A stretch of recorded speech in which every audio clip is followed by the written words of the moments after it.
Etch Mahadev और पार्वती तपस्या से विवाह तक की दिव्य गाथा। भूमिका प्राचीन समय की बात है। त्रिलोक के स्वामी, योगियों के योगी भगवान शंकर महादेव कैलाश पर ध्यानमग्न रहते थे। वो संसार की माया से दूर, तटस्थ और त्यागी थे। उन्हीं दिनों हिमालय राज की पुत्री माता पार्वती एक साधारण कन्या की तरह नहीं, बल्कि साक्षात शक्ति स्वरूपा थी। उनका जन्म ही महादेव से विवाह के लिए हुआ था, लेकिन शिव तो विरक्त थे, विवाह से दूर। पार्वती की पहली भक्ति। बचपन से ही पार्वती भगवान शिव की पूजा करती थी। कभी फूलों से पूजा, कभी मिट्टी से शिवलिंग बनाकर अभिषेक करती। हिमालय राज ने कहा, पुत्री, तुम राजकुमारी हो, किसी योग्य राजकुमार से विवाह करो। पार्वती ने विनम्रता से उत्तर दिया, मैं शिव को ही पति मानती हूं और उन्हें ही पति बनाऊंगी। तपस्या की अग्नि परीक्षा। पार्वती कैलाश के पास जंगलों में चली गई और कठोर तपस्या शुरू की। कई वर्षों तक सिर्फ फल खाए, फिर सूखे पत्तों पर जीना शुरू किया और अंत में बिना अन्न जल के केवल ध्यान में लीन रही। देवताओं तक यह बात पहुंची, सभी दंग रह गए। यह कोई सामान्य कन्या नहीं हो सकती।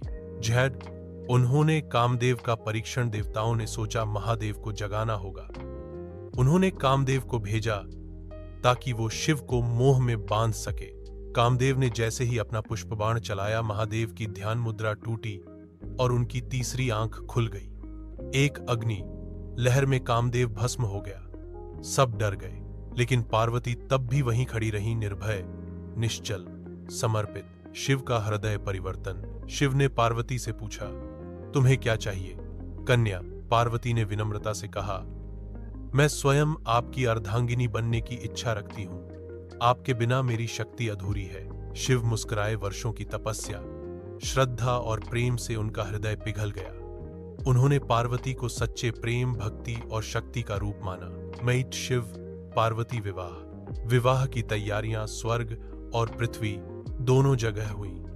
देवता, सिद्ध और गंधर्व सब आमंत्रित हुए। शिव बारात में पहुंचे, मगर कैसे? शरीर पर भस्म, गले में नाग, माथे पर त्रिपुंड और भूत, प्रेत, पिशाच उनके साथ। राजा हिमालय विचलित हुए, लेकिन पार्वती ने कहा, यही मेरे शिव हैं, यही मेरे सत्य हैं। शिव पार्वती का विवाह हुआ। तांडव और शक्ति का मिलन, योग और माया का संतुलन, शून्य और सृजन का संगम। कहानी से सीख। सच्चा प्रेम तपस्या मांगता है, जल्दबाजी नहीं। शिव पार्वती का संबंध सिर्फ पति पत्नी नहीं, आत्मा और शक्ति का मिलन है। जब आत्मा, शिव और शक्ति पार्वती एक होते हैं, तभी सृष्टि संपूर्ण होती है।